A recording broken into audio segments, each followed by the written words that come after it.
अस्सलाम वालेकुम। आईएसएफ के प्लेटफॉर्म से मैं मुबशर शहजाद और मेरे साथ मौजूद हैं डॉक्टर आमिर अयूब साहब।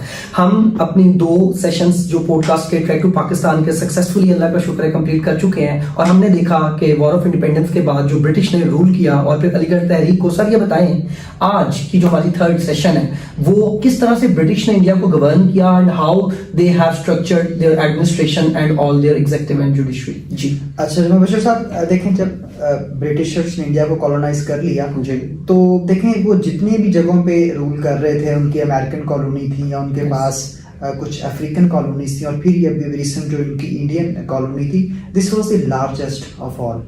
ये सबसे बड़ी कॉलोनी थी। तो इतनी बड़ी कॉलोनी को गवर्न करना, उसकी एडमिनिस्ट्रेशन को देखना, it was a daunting task. तो उसके लिए उन्होंने सबसे पहले जो ना एक गवर्नर जनरल एग्जीक्यूटिव काउंसिल बनाई है जिसको इंपीरियल लेजिस्लेटिव काउंसिल भी कहा जाता है, ताकि उसके जरिए एक तो इफेक्टिव एडमिनिस्ट्रेशन उसको इंश्योर कर सकें, उसके साथ जो पूरे इंडिया के अंदर मामलात हैं उनकी सेंट्रलाइजेशन की जा सके। उसके साथ मुझे साहब वो एक ना इल्यूजन या एक बेसिकली इंप्रेशन ऐसा देना चाहते थे कि देखें हम यहाँ पे जो भी गवर्नेंस के मामला चला रहे हैं वो इंक्लूसिव हैं, वो पार्टिसिपेटरी हैं, यानी कि हम इंडियंस को भी पार्टिसिपेट उसमें करवा रहे हैं। यानी कि उन्होंने कुछ बड़े लिमिटेड या स्कैन नंबर में कुछ इंडियंस को भी उसमें पार्टिसिपेट किया था, ताकि एक इंप्रेशन ऐसा दे सकें कि we are giving representation to the local community and the political and governance related issues are being dealt and being governed with due consultation of the local community. तो वो उसके लिए बनाई थी गवर्नर जनरल एग्जीक्यूटिव काउंसिल। अच्छा, उसके अंदर फिर डिफरेंट लीगल ड्राफ्ट्स वहां से लेजिस्लेशन होती थी जिसके अंदर with the passage of time constitutional या पॉलिटिकल रिफॉर्म्स आते थे। वो बेसिकली बिलीव करते थे स्लो डोज के ऊपर। वो कहते थे एक ही दफा रिफॉर्म्स नहीं लानी, they should be slow dosing, gradually थोड़ा थोड़ा करके ना वो ट्रेन कर रहे थे यहाँ की कम्युनिटी को। तो उसमें जो सबसे पहला जो लेजिस्लेटिव ड्राफ्ट था that was Indians council act 1861।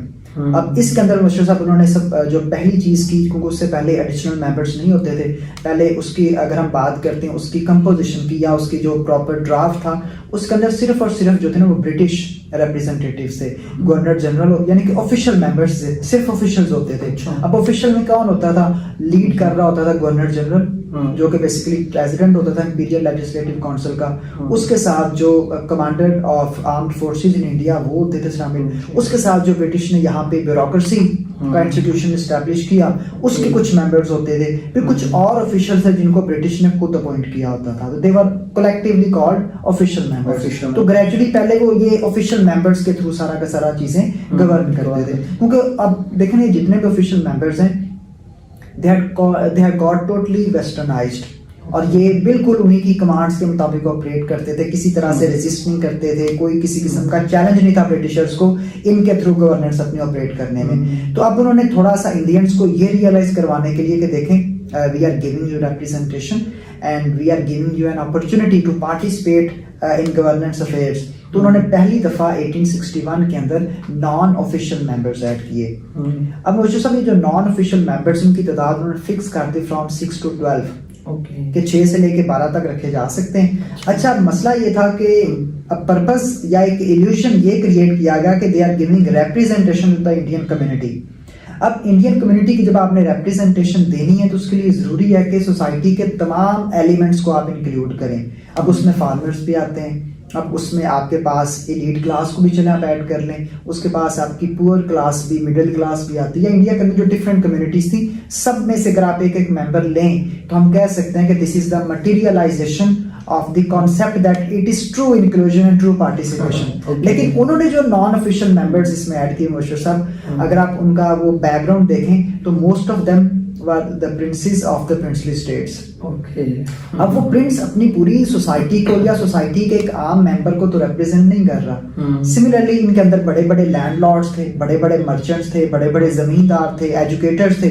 अब ये वो लोग थे जो कि बेसिकली आप समझ लें they belong to the elite section of the society and they were not representing the poor community और the middle class community of Indian society. तो वो जो एक ट्रू रिप्रेजेंटेशन थी या जो एक ट्रू कंसल्टेटिव फंक्शनल जो डेमोक्रेसी की वो बात कर रहे थे इंडिया में, that was not actually materialized in the face of their compositional dynamics जो उन्होंने यहाँ पे बनाए थे।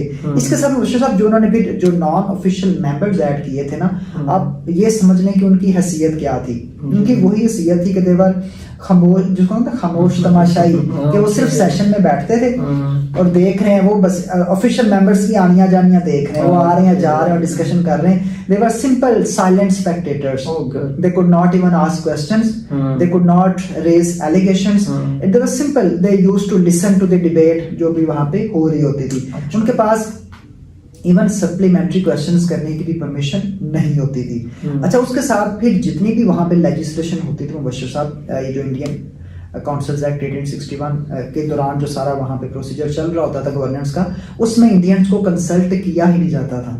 अच्छा। यानी कि वो जो भी प्रोसीजर आना है, क्योंकि उसमें जो अल्टीमेट अथॉरिटी थी वो गवर्नर जनरल के पास थी, उसको ये भी पावर दे दी गई कि वो ऑर्डिनेंस पास कर सकता है। तो इट मींस अगर वो ऑर्डिनेंस पास कर सकता है तो फिर ऑर्डिनेंस पास करने की एबिलिटी होते हुए उसको जरूरत नहीं है कि वो किसी भी इंडियन मेंबर की कंसल्टेशन ले या उसकी राय मालूम करे, क्योंकि वो जब ऑर्डिनेंस पास करेगा इट वुड हैव जो ऑटोमेटिक जो है ना, इसके पास एक इम्प्लीमेंटेशन जो अथॉरिटी होगी।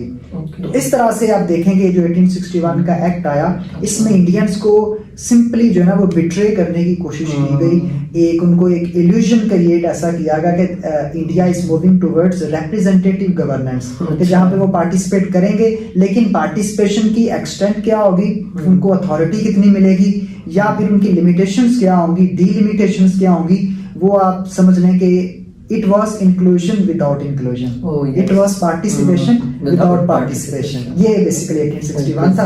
अच्छा, खैर इसके बाद मशहूर फिर दूसरा जो लीगल ड्राफ्ट आया, that was Indian Councils Act 1892। अब इसके अंदर सिंपल कुछ, बाकी तो ऐसा स्ट्रक्चर तो वही था मुबश्शिर साहब, लेकिन कुछ चेंजेस, कुछ अपग्रेडेशन कर दी गई, क्योंकि जब उनको पता चला कि बड़ी क्रिटिसिज्म आ रही है इंडियन कम्युनिटी की तरफ से कि जनाब आप क्या ये तो आपने पैटी पॉलिटिक्स स्टार्ट कर दी है, पैटी कैबिनेट के यानी कि ऐसी कैबिनेट जिसके पास कोई अथॉरिटी नहीं है, जिसके पास ना क्वेश्चनिंग एबिलिटी है, ना उसके पास कोई समझ लें अपोजिंग एबिलिटी है, सिंपल एक्सपेक्टेशन है वहां पे, वो देखेंगे चीजों को।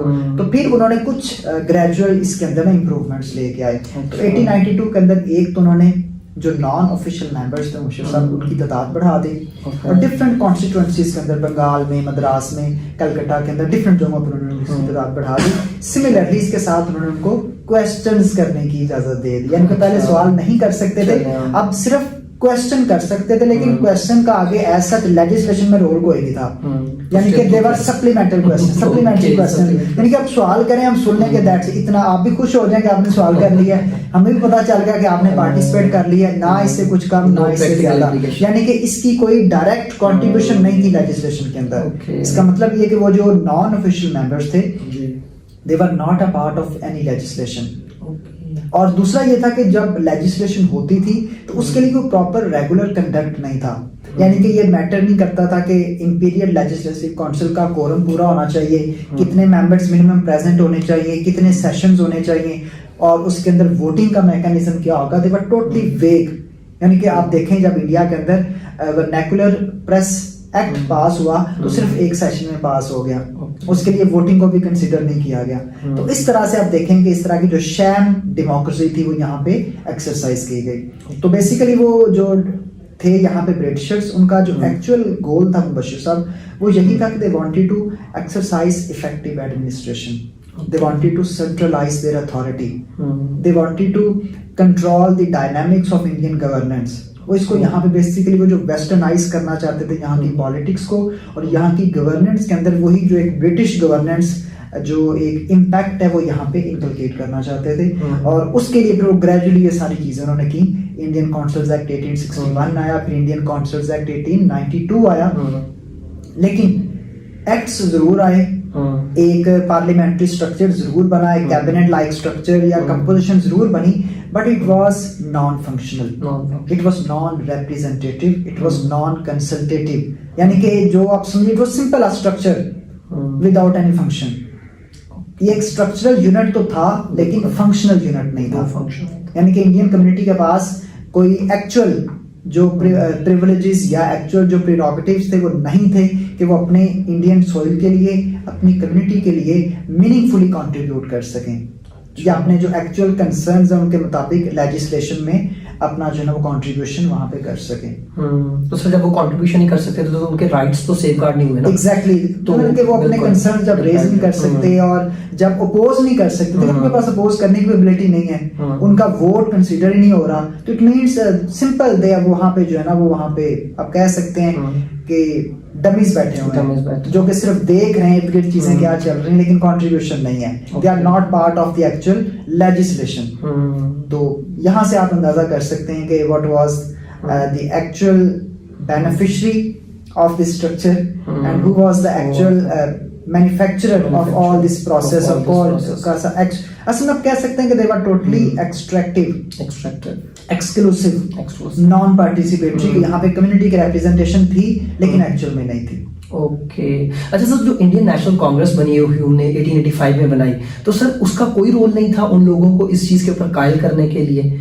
क्या वो जो रिप्रेजेंटेटिव थे इंडियन नेशनल कांग्रेस के, उनके बारे में आपका क्या ख्याल है? अच्छा मुझे साहब, अगर हम ये जो 1892 का इंडियन लेजिस्लेटिव जो एक्ट देखते हैं, इस एक्ट के पास करने में कांग्रेस का एक रोल जरूर है, बड़ा सब्सटेंशियल रोल है। लेकिन जब कांग्रेस बनी तो फिर ब्रिटिशर्स को ये चीज रियलाइज हुई कि now the Indian community is getting enlightened in political sense, उनकी पॉलिटिकल अवेयरनेस इनहांस हो रही है। सिमिलरली इंडिया के अंदर बड़ी यूनिवर्सिटीज और बड़े नए एजुकेशनल जब इंस्टीट्यूशंस बने तो उनसे जो बच्चे ग्रेजुएट हो रहे थे they were very empowered, they were educationally very enlightened.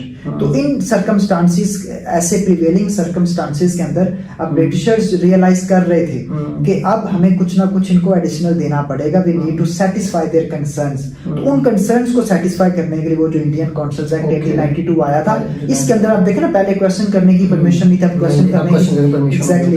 तो दूसरा उनकी पहले तादाद बड़ी लिमिटेड थी, अब उनकी तादाद भी थोड़ी सी बढ़ा दी गई। तो ये इस कॉन्टेक्स्ट में आप कह सकते हैं कि इंडियन नेशनल कांग्रेस ने इस तरह से कंट्रीब्यूट किया। अच्छा सर, मुझे कंफ्यूजन थी, आपने शुक्र है क्लियर किया मेरे लिए। सर देखें, कांग्रेस को बनाने वाले भी ब्रिटिश ही, यानी कि civil servant act, sorry sir. अब बताएं कि मुसलमान जो थे उसमें वो उनकी रिप्रेजेंटेशन कितनी थी, और क्या हिंदू और मुस्लिम इन दोनों कम्युनिटीज को अब सर सेग्रीगेट करके थोड़ा सा बताएं कि उनके राइट्स कहाँ पे डिप्राइव्ड हो रहे थे? क्या हिंदूज की कुछ सुनवाई थी वहां पे? अच्छा देखिए मुर्शिद साहब, हमने जब देखा कि 1857 के बाद उस सारी हम ऑलरेडी डिस्कस कर चुके हैं जी सर, कि उसके अंदर जो एक्सप्लॉयटेशन थी, जो सप्रेशन थी, जो रिप्रेशन थी, उसका डायरेक्ट विक्टिम मुस्लिम कम्युनिटी बनी थी।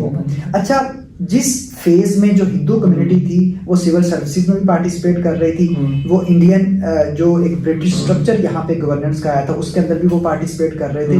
ये वो टाइम था जब मुस्लिम कम्युनिटी अपने रिफॉर्मेशन फेज में थी।